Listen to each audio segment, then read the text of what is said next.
Well, when I think of technology, some of my favorite gear would be in the smart home category. And to make all that stuff work, you need things like smart home digital assistants. And so for my holiday roundup today, I wanted to talk about some of my favorites and what to look for. So we have three of the main digital voice assistants out there. They would be Google, Amazon, and of course Apple with Siri. And I'll just go through, I guess, some of my favorites from the categories there and the different manufacturers, and just talk about the pros and cons. Starting off with Google. They have all sorts of shapes and sizes. And starting here with the Google Nest Audio, this is a great all-around home speaker and digital voice assistant as well. You can use it to control all sorts of things in your home if you've got smart devices like lights and robot vacuums, etc., etc. But I really like it for the whole music side. You can tie in your favorite music subscriptions like Spotify or YouTube Music, I think even Apple Music now as well, and use your voice to call out your favorite songs or playlists. They do have a few different models as far as just speakers. This is a very popular one, the Nest Audio.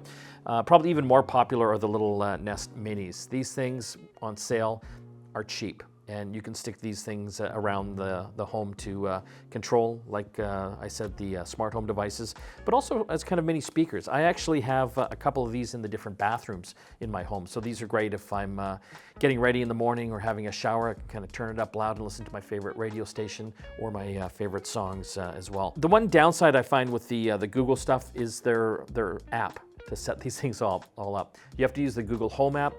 It's okay, but sometimes it's a little convoluted, so you kind of have to somewhat know what you're doing when you're setting these things up. So just kind of be aware of that. They also have the speakers or the digital assistants with the screens as well. And these are kind of some of my favorites because they encompass all the good parts about home control and music, but they've also got a digital screen, so they kind of take things up to another level. This is the Google Nest Hub. They also have a larger one, the Google Nest Hub Max as well.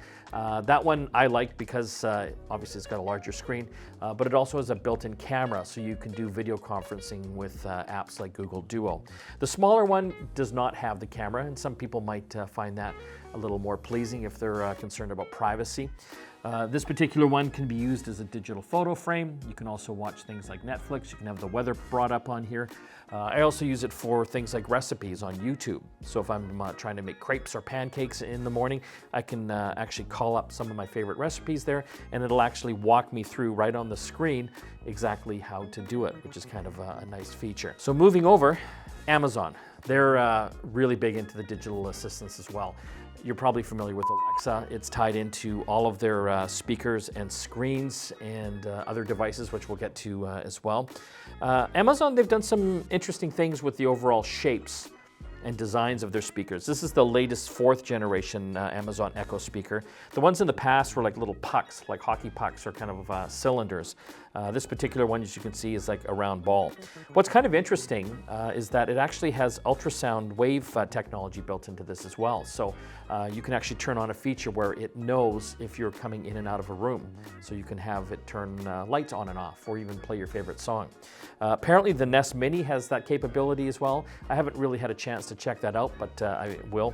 And the new Nest Hub actually is capable of monitoring your sleep using that same technology, so kind of a cool feature.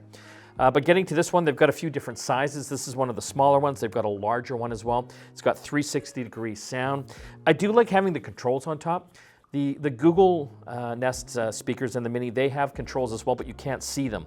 Only when you're using them. You've got to touch over up top here to get the different volume features going on that, or to skip songs. But you can see here, you can turn the mic on and off on this, and it's got the plus minus for the volume as well. So really, really easy to see.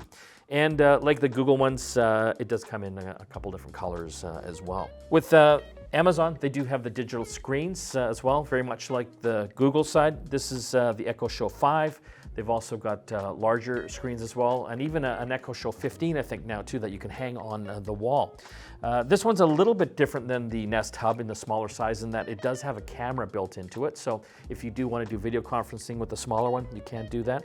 And for the privacy concerns out there, It does have a little physical on-off switch for the camera, which I think some people will appreciate. An interesting thing with the Google and the Amazon world is that you can find the digital voice assistants in other manufacturers' products as well. There's literally hundreds of different speakers that are out there that give you the capability to use Alexa or Google, depending which one they've decided to choose.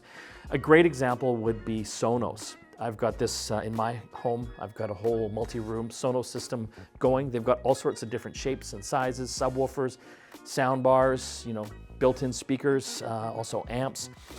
This is the Sonos one and also the Sonos Roam. These both have the capability to use either voice assistant. So it's one of the few speakers that gives you the choice. You apparently can't use them both at the same time. You actually have to pick one. I've chosen to go with Alexa because it ties in with my smart home a little bit more. So you can use the Sonos system. They've got a great app for picking your favorite songs, but you can also use the voice assistant, Alexa or Google, to control everything as well, which is kind of a nice feature. So now I literally have probably a dozen different devices in the home that are capable of taking voice commands. I kind of like to play in all the different ecosystems, so that's why I have Google and Alexa devices in my home, and of course Sonos as well. As far as price points, you can't lose. Come Christmas time and during Black Friday and Boxing Day sales, you can get some of these speakers starting as little as $30. So it's a good price point. Of course, the sky's the limit on that. You can get up into the hundreds of dollars, but definitely a great gift idea for anyone wanting to get something for the techie in their life, or even the non-techie as well. If people enjoy music or they like to look at their photos, these are great additions to any home. I really hope you enjoyed this video. We do tons of stuff on digital voice assistants and smart home technology. If you want to see more, of course, subscribe to our channel and like the videos that we're doing. It helps us make even more videos, and obviously we want to hear your thoughts on these as well, good or bad. We'll see you again next time.